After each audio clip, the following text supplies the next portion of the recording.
welcome to my channel. Here's an update on my brother's keeper. Umshengu bought a goat athi kumele bahambe bayishweleza bageza umuzi kaNcubeko. UMamChunu uthena she won't go because she's scared. Athi umshengu cha uzohamba unesibindi when you were doing this. Namanje imele ke into yakho. Let's go, you must go apologize.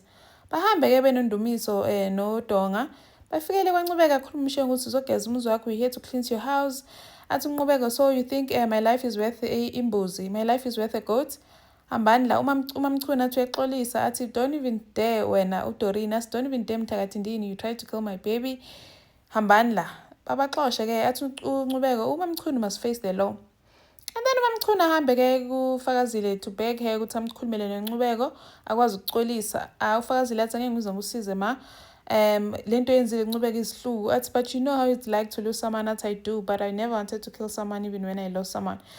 And then ahambe ke uDoreen noNcubeko baye kwaMshengu bathi bazokhuluma naye athi amtshele uNcubeko ukuthi hawu vele you really wanted to kill me, wahlala lapha noma nginceka ukuthi ngisize, call an ambulance, wahlala wangibheka nje, waited me for me to die.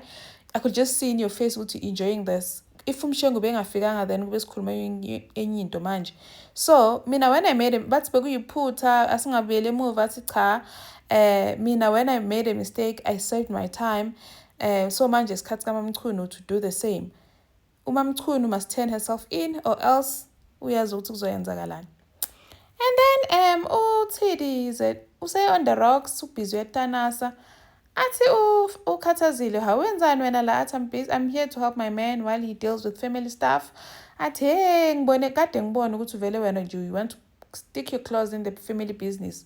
Ufunani ngempela la, so awuhambe la, this is a family business. Athi wena you're the older wife to the older brother.